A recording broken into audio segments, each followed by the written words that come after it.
Vamos ao texto sagrado, irmãos. Quero convidá-los a Atos dos Apóstolos, ao capítulo de número 9. Nós vamos estudar hoje do verso 31, do 32 ao 43, mas eu quero retomar a leitura a partir do 31.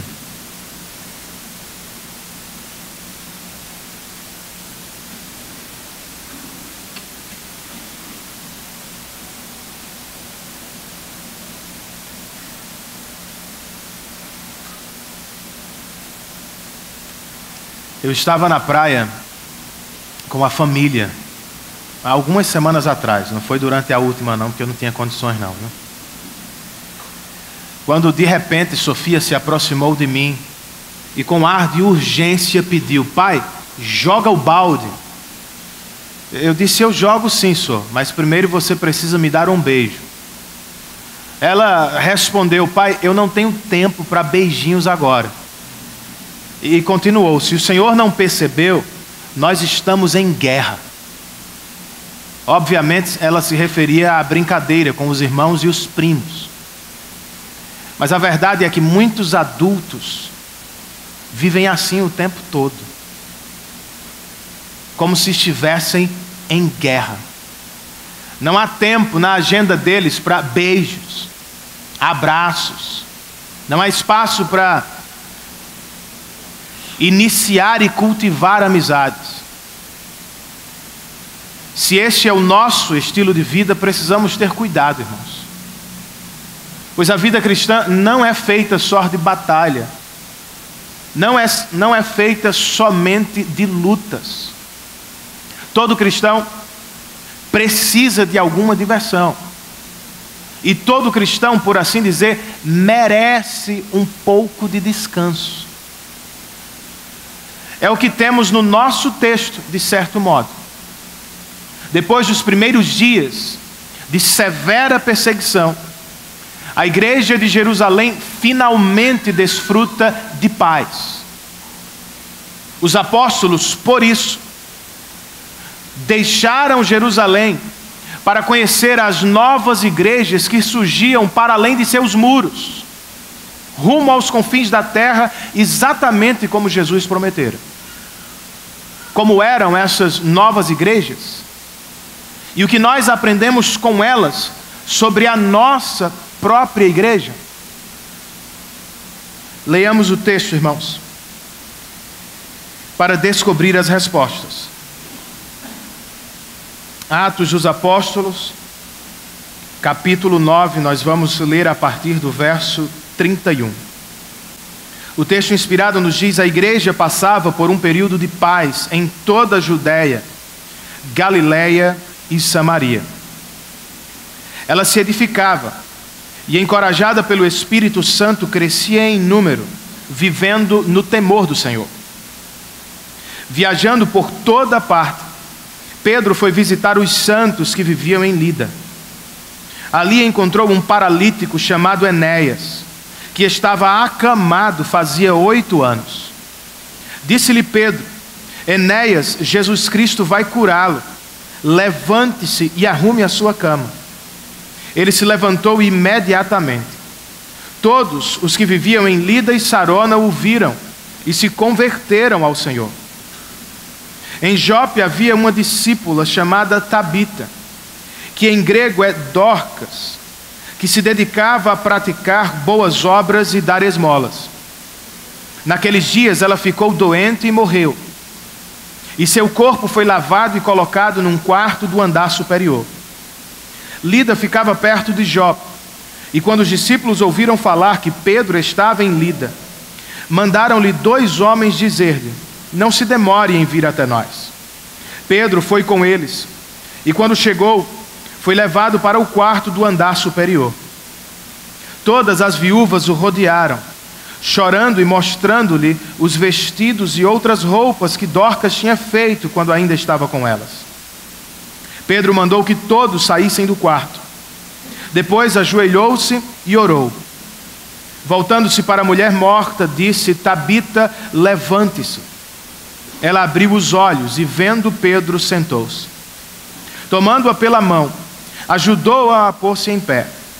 Então, chamando os santos e as viúvas, apresentou-a viva. Este fato se tornou conhecido em toda a cidade de Jope, e muitos creram no Senhor. Pedro ficou em Jope durante algum tempo, com um curtidor de couro chamado Simão. Vamos ao Senhor em outra oração, irmãos. Pai, muito obrigado por este tempo e por este culto que a Ti prestamos, por causa e por meio de Cristo Jesus. Ajuda-nos agora, ó Deus, quando vamos ouvir a Tua palavra. Concede-nos a bem-aventurança inicial do Salmo 119, pois o salmista registrou muito tempo atrás: felizes são aqueles que escutam a Tua voz. Felizes são aqueles que guardam os Teus estatutos. Bem-aventurados são aqueles que amam obedecê-los. Ó Deus, concede-nos vontade, poder para ouvir e atender a Tua voz. E dá que ao final deste culto saiamos daqui ao menos desejando ser a igreja que nos é apresentada nesta página das Escrituras. Move-nos, ó Deus, no cumprimento da Tua palavra. É o que nós Te pedimos, em nome de Jesus e para a glória dEle. Amém.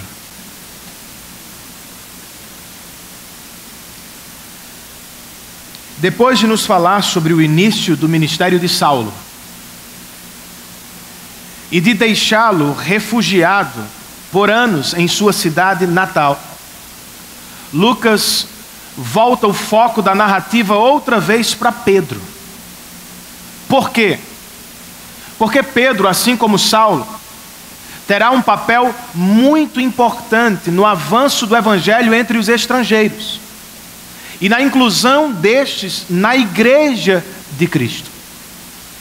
Antes, porém, de nos falar sobre o crescimento da igreja gentílica ou estrangeira, ele nos dá aqui um vislumbre do crescimento da igreja nas terras de Israel ainda e suas cercanias. Porque havia paz em Jerusalém, Pedro pôde deixar a cidade santa para conhecer de perto as várias igrejas que nasceram sob o poder do Espírito e através da pregação dos primeiros irmãos que deixaram Jerusalém. E ao olhar para elas, irmãos, nós temos um retrato do que a nossa própria igreja deve ser. E isso é bom e saudável, pois em tempos de visões tão estranhas acerca do povo de Deus, fazemos bem em buscar na própria Bíblia marcas de uma igreja que agrada a Deus. Quais são elas, à luz desta passagem das Escrituras? É óbvio que esta passagem não cobre todas as marcas de uma igreja que agrada a Deus. Menciona apenas algumas. Ainda assim, elas são importantes e instrutivas. Por exemplo, de acordo com o que Lucas ouviu, talvez do próprio Pedro, esta nova igreja que surgia para além dos muros de Jerusalém era uma igreja intrusiva, no melhor sentido do termo. É o que vemos já de cara no texto, no verso de número 32. Quando o autor sagrado registra, viajando por toda parte, Pedro foi visitar os santos que viviam em Lida. O que ele fez ao chegar entre os santos de Lida? Ou antes disso, o que motivou o apóstolo a deixar Jerusalém para visitar diversas igrejas que ele nem mesmo conhecia? Bem, Lucas não nos dá uma resposta objetiva aqui, como você pode ver. Mas talvez a encontremos em uma das últimas conversas que Jesus teve com um apóstolo. João a registra em seu evangelho. De acordo com ele, Jesus repetiu a mesma ordem para Pedro 3 vezes. Pedro, pastoreie as minhas ovelhas, cuide do meu rebanho, vele pela minha igreja. Eis, portanto, o que Pedro estava fazendo, irmãos. Como Paulo, muitos anos depois, Pedro estava visitando a igreja de Lida, com o propósito de supervisioná-la, orientá-la, encorajar os nossos primeiros irmãos. E como isso era necessário, irmãos. Pois não era fácil ser santo, como escreve Lucas aqui, e viver em Lida. Como também não é fácil ser cristão e viver em João Pessoa. Ser um convertido e viver em um mundo caído. Tome, por exemplo, a situação do nosso irmão Enéas. E que fique claro, eu não estou falando do saudoso candidato. Como era mais divertido com ele. Trata-se possivelmente de um membro da igreja de Lida. De acordo com o verso 33, ele era paralítico e estava acamado fazia 8 anos, irmãos. Querendo, portanto, ajudar aquele nosso irmão e por tabela pastorear, encorajar a igreja de Lida, o apóstolo lhe diz no verso 34, Enéas, Jesus Cristo vai curá-lo, levante-se e arrume a sua cama. Nós estamos diante de um verdadeiro milagre, irmãos. Pois como nota certo comentarista, alguns pais dizem a mesma coisa aos filhos há anos.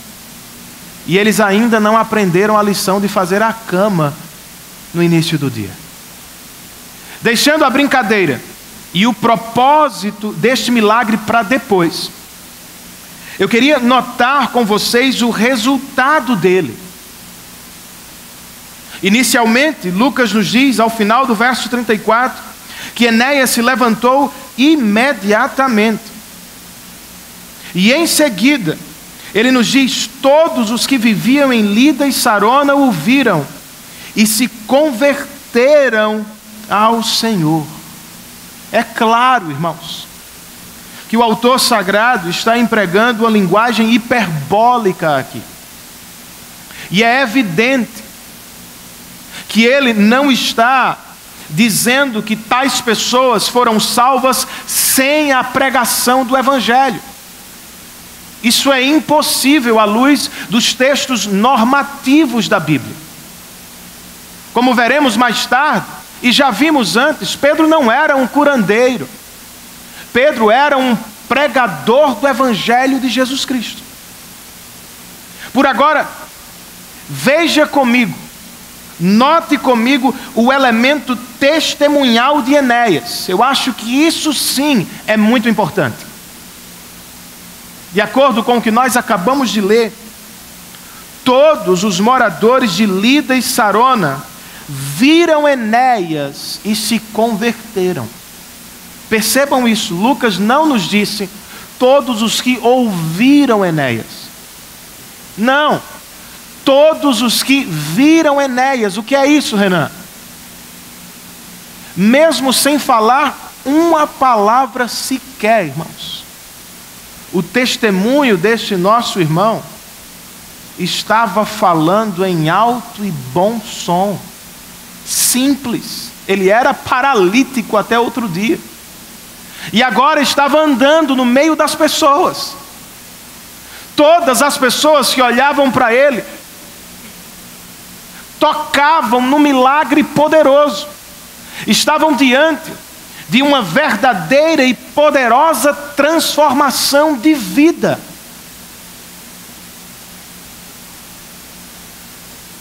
Será que podemos dizer o mesmo das nossas próprias vidas? O nosso testemunho causa algum impacto sobre as pessoas com quem vivemos? Fazendo a mesma pergunta com palavras diferentes. há provas visíveis, concretas, que depois de Cristo você é uma nova pessoa para a glória de Deus? Eu espero que a nossa resposta seja sim, irmãos. Pois é o que significa em parte ser santo em Lida, ou ser santo em João Pessoa. Embora o título preferido de Lucas seja discípulos, ele também emprega o adjetivo santos para qualificar os nossos irmãos. Ele o faz aqui 2 vezes. E detalhe, ele não nos diz que os discípulos de Cristo serão santos um dia. Não. Por causa do que Cristo fez por eles na cruz, eles já são santos agora. É a isso que os teólogos chamam na teologia de santificação posicional ou relacional. Ou seja, Deus não nos vê mais como pecadores condenados, irmãos. Por causa do sacrifício vicário que se deu no Calvário, Deus se relaciona conosco, chamando-nos e vendo-nos hoje, através de seu santo Filho Jesus. Por isso Paulo pode dizer com tanta certeza aos romanos: já não há mais condenação para aqueles que estão em Cristo Jesus. Que dádiva nossa, que bênção a sua, de ser contado entre estes tais santos aos olhos de Deus.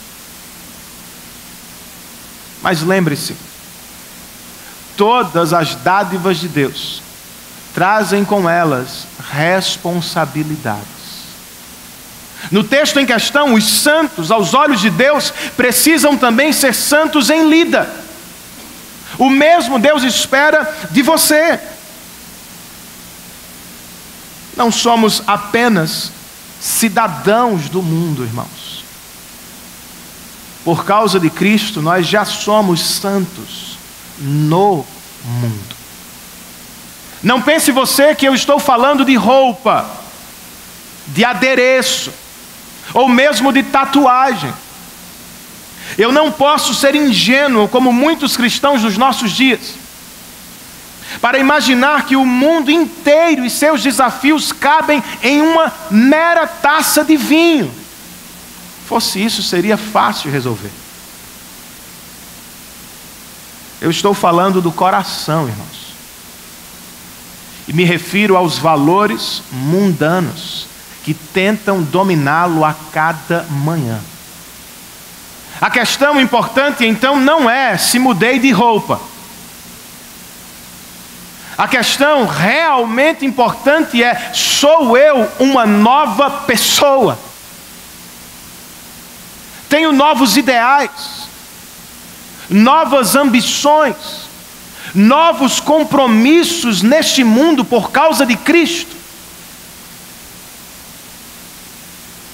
Se aproximando de você, quando as pessoas olham para a sua vida,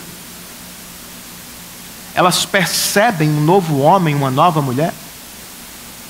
Elas encontram alguém mais humilde, mais generoso, menos arrogante, soberbo, menos avarento? Quando os seus amigos e familiares olham para você, quer gostem disso ou não, será que eles podem atestar, comprovar a mudança de vida que se deu no seu coração? De novo, eu espero que a nossa resposta seja sim, irmãos. Mas outra vez eu digo, não sejamos ingênuos. Não é nada fácil ser santo no mundo. Por uma simples razão, ainda somos habitados por uma natureza caída. Embora santos aos olhos de Deus para sempre por causa de Cristo, do lado de cá, seremos até o fim santos no mundo. O que significa que teremos de enfrentar as tentações do pecado, os efeitos do pecado. Seremos até o último respirar santos em santificação. Por isso, como escreve Paul Tripp em Vocação Perigosa, por isso nós precisamos de uma igreja intencionalmente intrusiva. Precisamos de uma igreja capaz, continua o mesmo autor, de interromper nossas conversações privadas, a fim de nos dizer coisas que não diríamos a nós mesmos. É o que acontece a cada domingo em uma igreja bíblica. O pregador fiel visita os nossos corações, se intromete nas nossas vidas, chamando-nos a uma vida santa diante de Deus e diante dos homens. Todos nós, por assim dizer, somos discipulados ao mesmo tempo e com a mesma mensagem. Uma mensagem que altera perspectivas de mundo e que modela as nossas vidas no mundo. Sim, é uma grande bênção congregar em uma igreja bíblica. Em uma igreja comprometida com a pregação pública da palavra. No entanto, por mais absurda que lhe pareça a afirmação, a pregação pública da palavra não é suficiente, irmãos. Nós também precisamos de um segundo ministério da palavra, que pode ser chamado de ministério privado da palavra. Citando o autor mencionado antes, esse ministério não possui um conjunto diferente de conteúdo. Ele toma as mesmas verdades gerais que as pessoas estão ouvindo domingo após domingo e as aplica à vida dos crentes de maneira individual, para que de modo concreto as pessoas possam compreender e responder à vontade de Deus em suas vidas, de uma forma e de outra então, e não de uma forma ou de outra. Todos nós precisamos das visitas intrusivas da palavra, o que se dá à luz de Hebreus 3, dentro e por meio da igreja de Cristo. Um bom conselho que surge de tudo isso: se você ainda não é membro de uma igreja intrusiva, para o bem, procure ser o quanto antes. E se você já é, faça mais do que ouvir um sermão a cada semana. Assuma o compromisso de andar com uns poucos cristãos, que serão corajosos e amorosos o bastante para visitar seu coração vez por outra, a fim de dizer o que você não quer ouvir, mas precisa desesperadamente. Não é ausência de amor, meu irmão. Não é falta de carinho, não. De acordo com Hebreus 12, Deus disciplina os filhos a quem ama. Louvemos a Ele por isso. Essa era uma marca da igreja que surgia para além dos muros de Jerusalém. Ela era uma igreja intrusiva. Além dela, Lucas também nos diz que esta nova igreja era uma igreja exemplar. Em que sentido, Renan? Verso de número 36 nos diz: em Jope havia uma discípula chamada Tabita, que em grego é Dorcas, que se dedicava a praticar boas obras e dar esmolas. Embora tenha falado até agora muito mais de homens exemplares, Pedro, João, Estevão, Filipe, Saulo, Ananias, Barnabé, Lucas não esqueceu das mulheres. Ele é conhecido como o autor que mais menciona mulheres em seus escritos. Ele o faz aqui. Ele destaca Dorcas e a apresenta como um membro-chave da nova igreja de Jope. Ela era um exemplo de cristão na prática. Infelizmente, irmãos, o verso 37 nos diz que naqueles dias ela ficou doente e morreu. E seu corpo foi lavado e colocado num quarto do andar superior, o que significa que os preparativos para o sepultamento estavam em andamento. Só que Lida, verso 38, ficava perto de Jope. E quando os discípulos ouviram falar que Pedro estava lá, mandaram-lhe 2 homens dizer-lhe: não se demore em vir até nós. O que será que os santos de Jope queriam com Pedro? Esperavam eles que Pedro fosse mesmo capaz de ressuscitar Dorcas? Não sei, irmãos. Até porque tal coisa não é comum. No próprio ministério de Jesus só há 3 exemplos. E até aqui não há nada semelhante durante o ministério apostólico. Então eu não sei se eles estavam esperando mesmo que Pedro ressuscitasse a Dorcas. O que eu sei e posso afirmar é que esta igreja estava chorando a morte de um membro. E que solicitou a visita pastoral do apóstolo. Ele foi. E diz o verso 39 que quando chegou, foi levado para o quarto do andar superior. Deixando para a próxima divisão o que vai acontecer a Dorcas propriamente. Vejamos aqui a recepção calorosa que Pedro recebeu das outras mulheres daquela nova igreja. Todas as viúvas o rodearam, chorando e mostrando-lhe os vestidos e outras roupas que Dorcas tinha feito quando ainda estava com elas. Que cena, irmãos! Não sei se você a viu totalmente, ou se a sentiu queimar no seu coração. Se não, me permita repeti-la, chamando a sua atenção para 2 coisas. Primeiro, veja na mão destas mulheres a prova da religião que Deus aceita como pura e imaculada, segundo Tiago. Dorcas cuidou de suas irmãs viúvas. Depois, veja ou sinta a dor do coração destas irmãs que choram pela morte dela.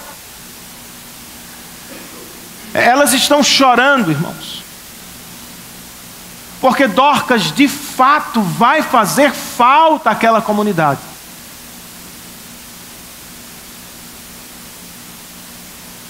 Você faria a nossa comunidade? Será que nós faríamos falta a este povo? Se nos mudássemos de cidade, será que o povo de Deus que se reúne aqui sentiria a nossa falta? Se o Senhor nos levasse à glória, chorariam por nós?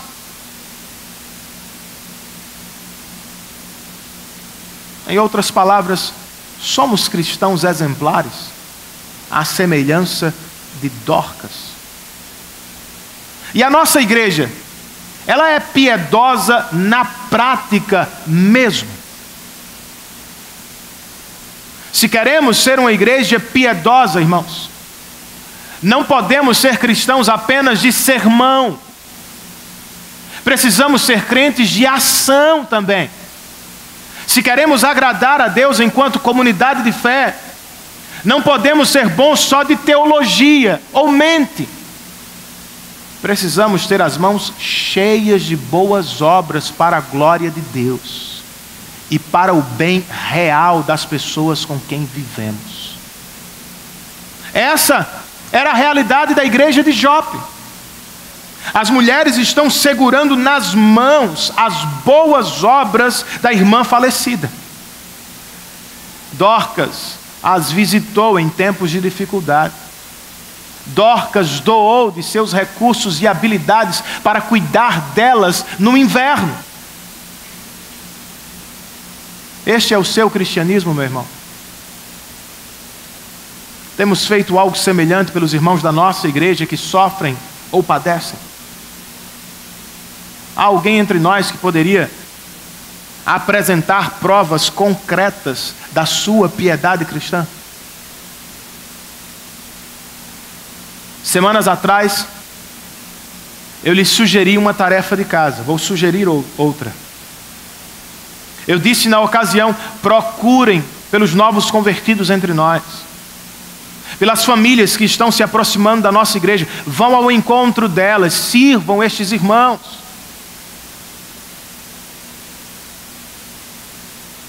Hoje eu lhes digo: notem os irmãos da comunidade que estão sofrendo. Venha ao culto de oração ouvir sobre seus problemas. Venha conhecer um pouco dos irmãos com quem você vive. Nem tudo é mil maravilhas, irmãos. Há irmãos da nossa igreja que sofrem e padecem. E talvez você tenha algo para repartir. O que você tem? Você tem tempo durante a semana para estar com alguém doente no hospital? Nós precisamos. Você tem conhecimento de uma oportunidade de emprego? Há inúmeros irmãos esperando uma. Você tem recurso para além do que precisa para a manutenção da sua casa? Há famílias da igreja que precisam de alimento. Você tem uma palavra de ânimo para encorajar seu irmão? Você pode fazer uma visita a alguém a fim de orar e pedir a Deus por ele, por ela? Sejamos, IPBE, uma igreja piedosa na prática. E não esperemos uns pelos outros ou por uma ordem ou sugestão. Tomemos a iniciativa de conhecer os nossos irmãos e de socorrê-los em suas necessidades.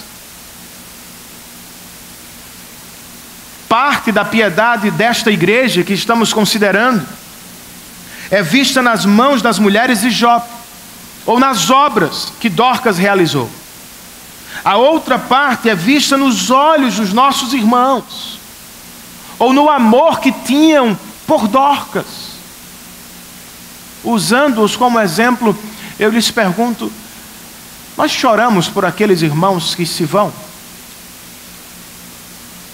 Somos realmente agradecidos a Deus por irmãos que passaram por nossa vida e contribuíram de maneira significativa? A vida é corrida e atarefada, eu sei. Por vezes ficamos sem tempo de pensar ou lembrar de pessoas queridas e importantes. Mas eu acho mesmo que nós assumimos uma visão mundana utilitarista e nos preocupamos mais com aquelas pessoas que estão no nosso presente e que podem nos dar alguma coisa agora. Não sejamos assim, cristãos. Cultive no seu coração a gratidão por aquelas pessoas que visitaram você em tempos de dificuldade. Cultive gratidão por aquele irmão que lhe ensinou os primeiros passos da fé. Não esqueça daquele irmão que o socorreu em tempos de aflição. E se alguém lhe vem à mente agora, aproveite para registrar no seu boletim, envie-lhe uma mensagem amanhã. Expresse a sua gratidão, diga-lhe o quanto você é agradecido a Deus por ele, por ela. Sejamos gratos pelos irmãos que Deus usou para nos trazer até aqui. Falando de nossos irmãos, quem você acha que é o membro-chave da nossa igreja? O pastor, o presbítero ou o diácono. Na igreja de Jope não era nenhum desses. Era uma mulher que tinha as mãos cheias de boas obras. Isso me fez pensar durante semanas. Será que nós valorizamos as pessoas certas na igreja, irmãos? Ou ao menos, será que honramos as pessoas que deveríamos honrar? Nós precisamos aprender a olhar para além do YouTube, irmãos. Para além dos livros que lemos. Eu sei que esses homens e mulheres são importantíssimos, também são na minha vida. Serei eternamente grato por alguns autores, pregadores. Mas sinceramente, eu provavelmente nunca vou apertar a mão da maioria deles. Nem preciso. Há tantos irmãos piedosos com quem eu vivo aqui. Há tantos homens de cabelo branco, sábios, cheios de piedade, que me ajudaram ao longo do caminho. Aprenda a ver os homens e mulheres piedosos com quem você vive. E trate de honrá-los agora, enquanto eles estão por perto.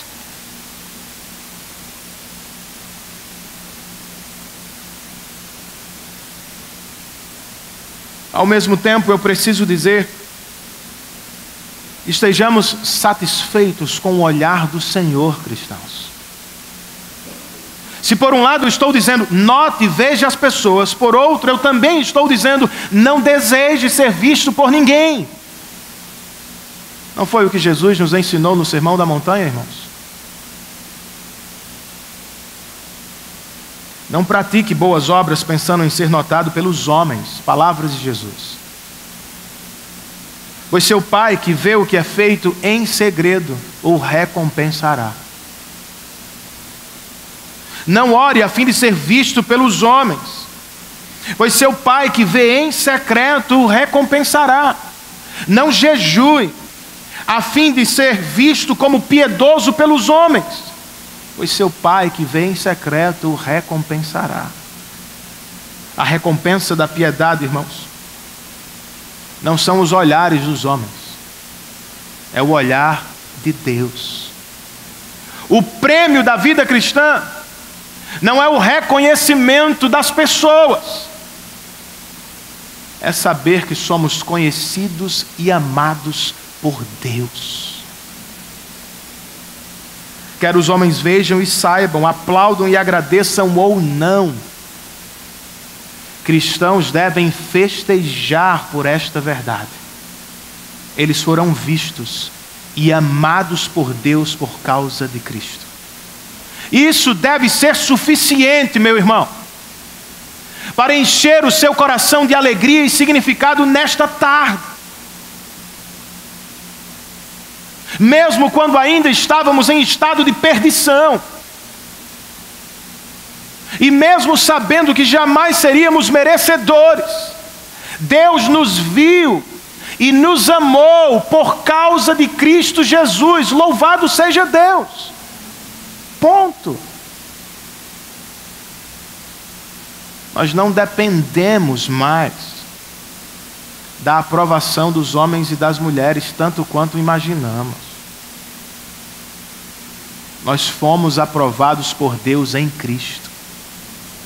Celebremos esta verdade por toda a eternidade. A nova igreja de Atos era intrusiva e exemplar. Para terminar, nós ainda podemos destacar uma última marca que precisamos buscar enquanto igreja. Segundo Lucas apurou, esta nova igreja também era uma igreja poderosa, irmãos. É o que encontramos ao final do nosso texto.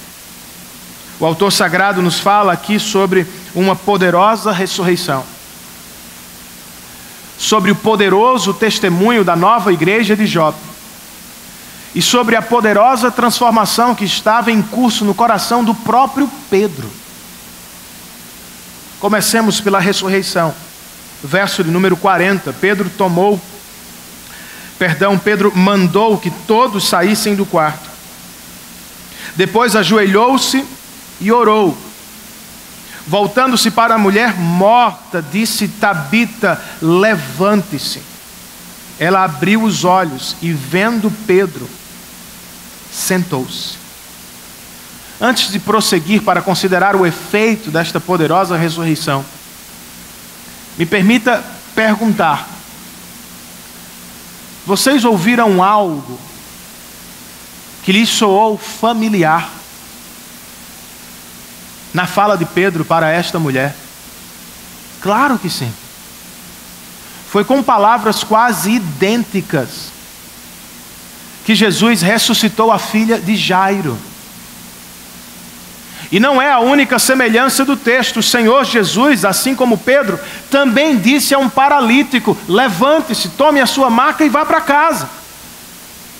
Não deveria nos surpreender, irmãos, pois estamos falando de um apóstolo de Jesus, de um homem que foi chamado por Ele, treinado por Ele e enviado por Ele, com autoridade e poder para pregar e operar milagres, sim. Mas também há diferenças, irmãos. Jesus não precisou invocar outro nome para ter poder para curar. Ele mesmo era a autoridade sobre as enfermidades. Ele não precisou orar, como fez Pedro, para ressuscitar pessoas. Ele deu uma ordem e a vida retrocedeu, voltando ao corpo da filha de Jairo, voltando ao corpo de Lázaro. Ainda assim, irmãos, sob a autoridade de Jesus, Pedro falou e Dorcas atendeu. Pense num susto. Ela se sentou com a ajuda dele. E então ele nos fala sobre efeitos desta ressurreição. Primeiro, do lado de dentro da igreja, é certo que os santos e as viúvas devem ter ficado muito felizes. Do lado de fora, verso 42, este fato se tornou conhecido em toda a cidade de Jope, e outra vez, muitos creram no Senhor. De novo eu digo, Lucas não poderia estar contradizendo os textos normativos da Bíblia, irmãos. Ele não está dizendo que as pessoas foram salvas sem a pregação, por meio do milagre. Trata-se de um texto narrativo. O que ele provavelmente está dizendo é que muitas pessoas foram atraídas à pregação por causa do milagre.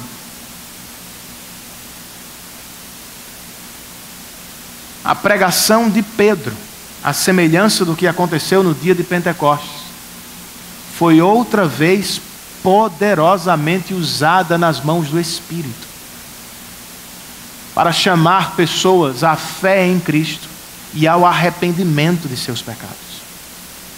O curioso é que esta mesma pregação não era somente poderosa para chamar os não cristãos, ela também era poderosa para mudar o próprio pregador.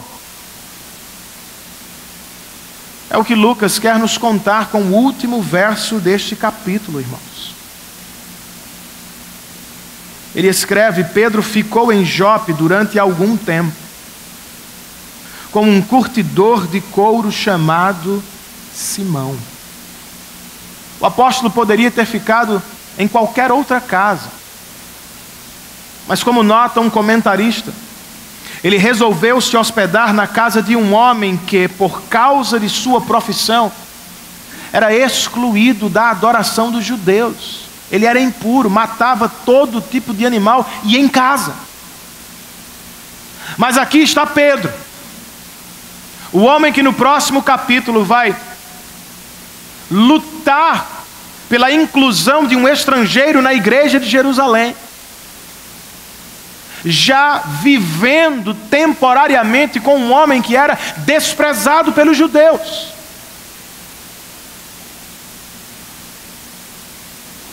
O pregador estava sob o efeito transformador de sua pregação, irmãos. Pedro estava mudando. Você também está? Como igreja, estamos crescendo a cada ano que se passa, irmãos. Somos mais cristãos, mais piedosos, mais espirituais, mais santos, com cada série de mensagens que ouvimos aqui.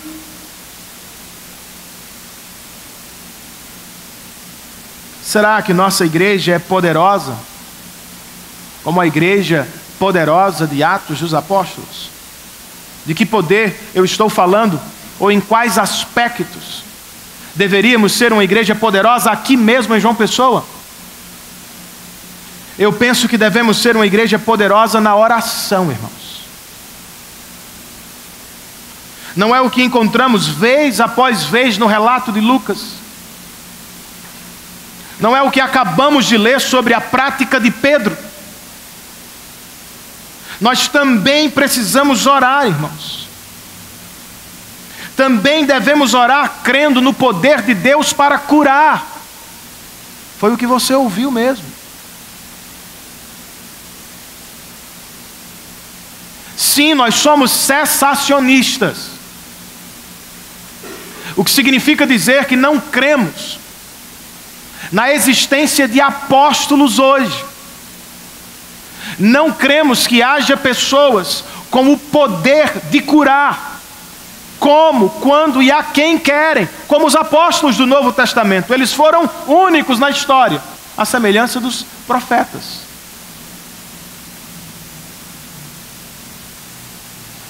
Mas dizer que presbiteriano não crê em cura não é verdade, irmãos. Se cremos no Deus de Gênesis 1, que trouxe o mundo à existência do nada, se cremos no Deus que abriu o Mar Vermelho para o povo passar a pés enxutos, se cremos no Deus que enviou o seu Filho para nascer de uma virgem, e se cremos num Deus que ressuscitou o seu Filho ao terceiro dia, o que poderia ser maior do que isso? Não há apóstolos entre nós, mas o Deus dos apóstolos continua o mesmo, hoje e sempre. Sendo assim, sejamos uma igreja poderosa na oração, inclusive em relação a curas. Só que precisamos orar à luz de Tiago, como igreja, enquanto igreja, e não procurar pessoas que dizem ter poder para curar. Elas não têm. Deus cura quando quer, em resposta às nossas orações. Então ore, meu irmão. Ore inclusive pelo seu pastor. Eu também quero ser com vocês, irmãos, uma igreja poderosa na pregação, pois foi ela, e não os milagres, que levou salvação a centenas de pessoas neste capítulo. Os milagres do texto apontam para além deles. São, como escreve um comentarista, uma realidade ou ilustração da realidade espiritual da conversão. Quer saber como um homem se converte ou é convertido? Esse texto ajuda.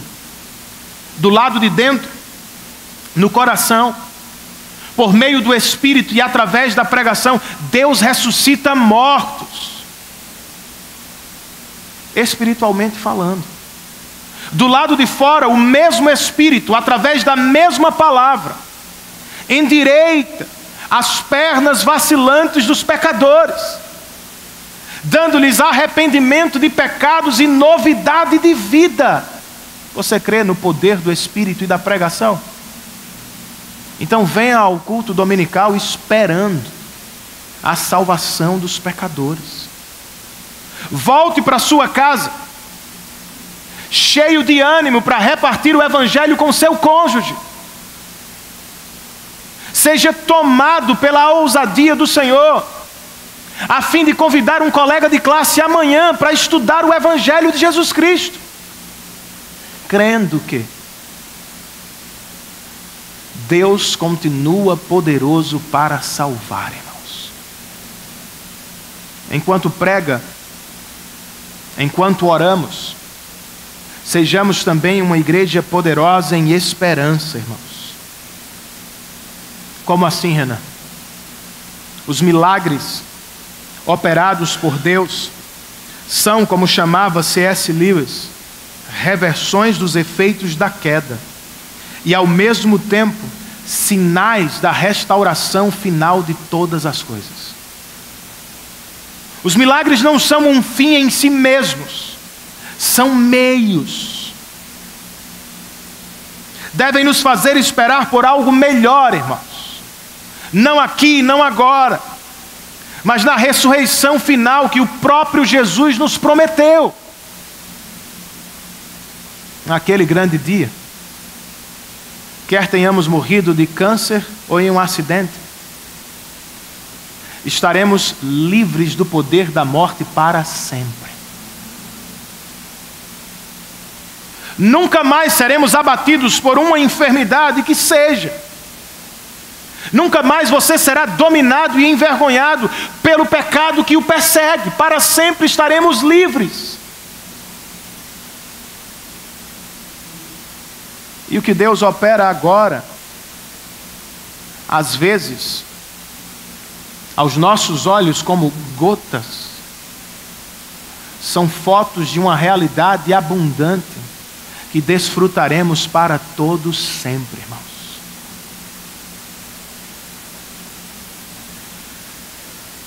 Que esta verdade escatológica se intrometa no nosso presente caótico. E que você se lembre que este não é o único mundo que conhecemos. Em breve Jesus virá. E ao chegar, Ele colocará todas as coisas em ordem outra vez. Até lá, irmãos, oremos. Preguemos, cheios de esperança no Senhor. É assim que tem que ser. Não podemos viver como se a vida fosse uma guerra o tempo todo. Não aguentamos, nem precisamos. A vida não é apenas este candidato versus aquele candidato. Se você já está triste demais como eu, com este tempo em que vivemos, aguente firme. Vai passar em algumas semanas. Eu só sinto muito por alguns cristãos que, independentemente do resultado das eleições, terão saldo negativo. Meu irmão, lembre-se, a vida é muito mais do que isso. A vida também não pode ser resumida a uma briga conjugal. Há uma mulher que briga com seu esposo por todas as coisas, as maiores e as menores. Ou há um homem que não consegue viver em paz com sua família. Está perdendo tempo, meu irmão. Poderia estar fazendo coisa maior, brigando por coisa grande para a glória de Deus. A vida não pode, irmão, ser resumida a uma senhora de nossa igreja lutando contra a sua doença. Em breve ela vai passar. Definitivamente. Seja qual for a luta do seu presente, eu espero que você tenha tido um momento de paz nessa tarde. Que você tire os olhos das guerras terrenas e os fite em uma guerra espiritual pelo bem do seu coração e da sua igreja. Não lute somente por este homem, aquele homem, por sua saúde ou a saúde daquela pessoa. Lutemos todos juntos, a fim de sermos uma igreja que agrada a Deus, irmãos. Se é membro da IPBE, ore comigo, sonhe conosco por uma igreja assim. Intrusiva, exemplar, poderosa na oração e na pregação. Pois eu acredito que uma igreja assim é a vitória que nós precisamos sobre muitas das nossas lutas. Assumamos então o compromisso de buscar estas marcas para a glória de Deus e para o bem coletivo de nossa igreja. Fiquemos de pé, irmãos, e cantemos ao Senhor uma última canção.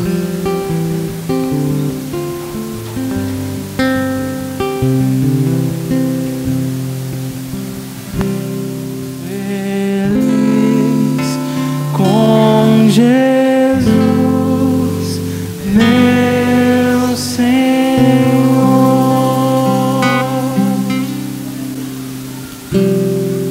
Oremos ao Senhor, irmãos, nesta hora. Pai de amor e de imensa bondade,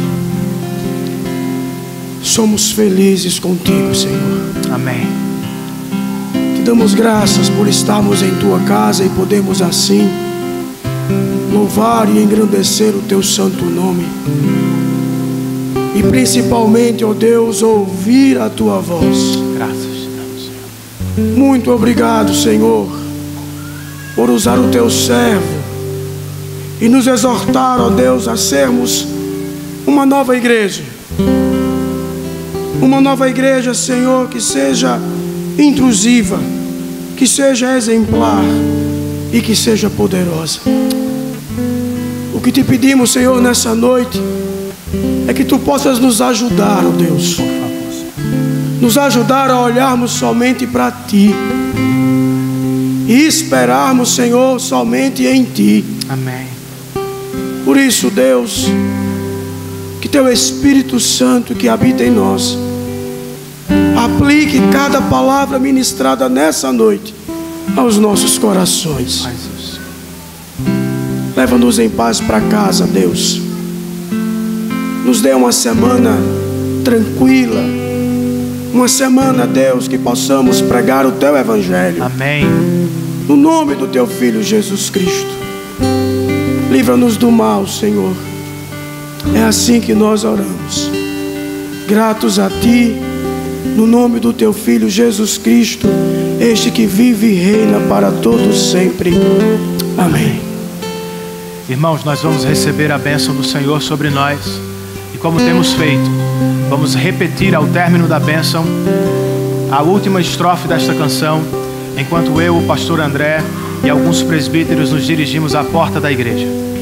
Que o amor de Deus, nosso bendito Pai, que a graça de nosso Salvador Jesus Cristo, que a comunhão, o poder, as consolações, a presença e o cuidado do Santo Espírito de Deus estejam sobre todos nós, bem como sobre todos os nossos irmãos espalhados pela face da terra, desde agora e para todos sempre. Todos nós dizemos em uma só voz: amém.